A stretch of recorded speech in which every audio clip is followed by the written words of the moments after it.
السلام عليكم ورحمة الله وبركاته. النهاردة إن شاء الله هنعمل الرقاق بطريقة حلوة جدا وبتركات جميلة جدا تخلي الرقاق بتاعنا في حتة تانية خالص، حاجة كده تشرفك قدام ضيوفك في العزومات. بسم الله ما شاء الله، شايفين شكله عامل ازاي؟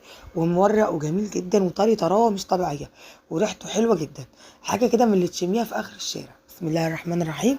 هنسمي الله كده ونصلي على رسول الله عليه أفضل الصلاة والسلام. بص كده معايا، الرقاق كان لسه حرفيا طالع من الفرن، مبقالوش ثواني وطالع، عشان كده مش قادره امسكه من كتر السخونيه. تمام، بص الطراوه بتاعته جميل جدا. اول حاجه كده هتجيبي عندك بصلتين بس يكونوا كبار، واحده فلفل رومي لو انت عايزاه حامي حطيه حامي، وحطيهم مع شويه زيت يتبلوا على النار. بعد كده انزلي عليهم باللحمه، وحطي الملح والفلفل الاسود وعصجيها التعصيجه العاديه.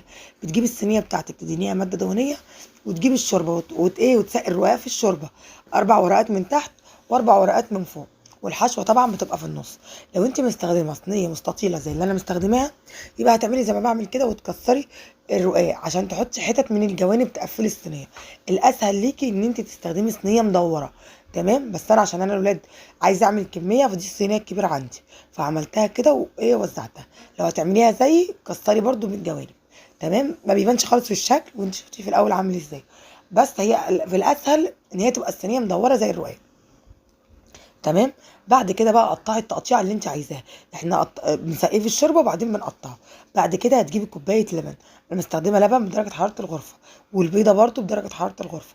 اقلبها كلها كده مع بعض، وانزل عندي عليها برشه بسيطه من الملح، وسلام بقى رشه من الفلفل الاسود. وبعد كده تحطيها على صينيه الرقاق. مش قادره اقول لك، بتنقل الرقاق في حته تانية خالص. شايفه اللون اللي انت شفتيه في الاول ده؟ بسبب كوبايه اللبن والبيضه. هتعمليها كده هتطلع معاكي حلوه جدا. بعد كده بقى بتجيبي سمنه، ويا سلام لو عندك سمنه فلاحي او زبده فلاحي. خدي بقى الطعم في حته تانية.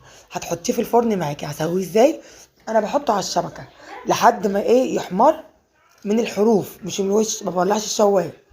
الحروف احمرت، قام جايه طافيه من تحت ومولعه الشوايه. طبعا بتتابعيه لانه ما بياخدش ثواني وبيستوي. البيض واللبن بيخليه ياخد ثواني ويعش يحمر عشان ما يتحرقش منك، وبيطلع معايا شكله بالطريقه اللي انت شايفاها دي. طعمه حلو جدا وريحته